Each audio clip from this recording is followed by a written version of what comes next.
Michelle Morente to creamline na, Gia Alyssa Denden comeback trio.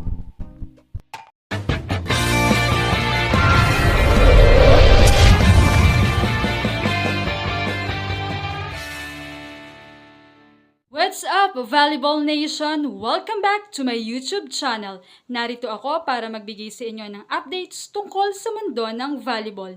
Pero bago yan, don't forget to subscribe and hit the notification bell para updated ka sa aking mga videos. Usap-usapan nga ngayon ang bagong Creamline Goal Smasher na tutulong na makabalik muli ang champion team sa finals. At ito nga ay si Michelle Morente na kilala rin naman bilang mahusay na spiker. Si Michelle Morente ay isa rin sa mga kilalang volleyball players sa Pilipinas na naglaro bilang spiker at kilala sa kanyang versatility sa loob ng court. Nagsimula siya sa Ateneo Lady Eagles sa UAAP bago lumipat sa De La Salle University at mula noon ay naging bahagi ng iba't ibang professional teams tulad ng Black Mamba Army, F2 Logistics, Carb Movers, PLDT High Speed Hitters at kamakailan lamang ay ang Petrogras Angels. Malaki ang naitulong niya sa bawat koponan hindi lamang sa aspeto ng scoring, kundi pati na rin sa pagbibigay ng enerhiya at determinasyon sa laro. Sa PLDT, naging maaasahan siya sa pag-atake at nagbigay ng mahalagang puntos kahit hindi palaging starter.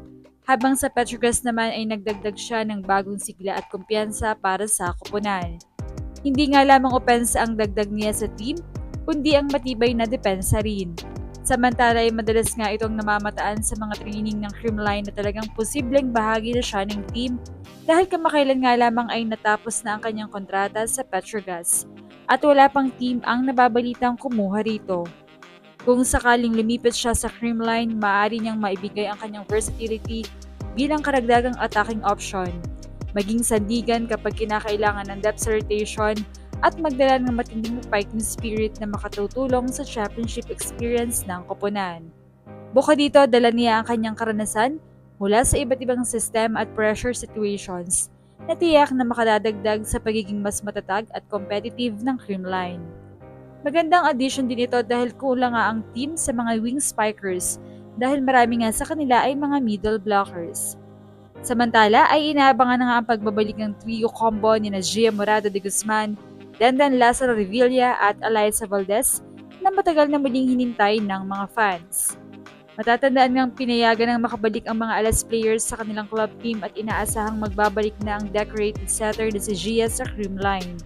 Matatandaan din ang tatlong ito ay magkakasama noong panahon ng kanilang kasikatan sa Ateneo Lady Eagles at naging sandigan sa makasaysayang championship run ng universidad. Ang kanilang muling pagsasama ay hindi lamang nostalgia para sa fans, kundi malinaw ding palatandaan ng pagbabalik ng chemistry at matatag na samahan sa loob ng court. Si Alyssa ay patuloy na magiging pangunahing scorer at leader, si Gia naman ay maasahang playmaker na may mataas na volleyball IQ, at si Denden ay isang solid libero na nagbibigay ng matibay na depensa at kumpiyansa sa likod.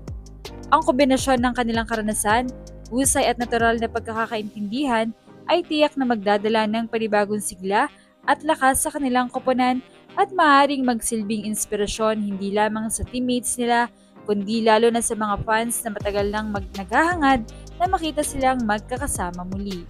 Kaya naman, anong masasabi niyo dito? Leave a comment below. Thank you for watching and don't forget to subscribe.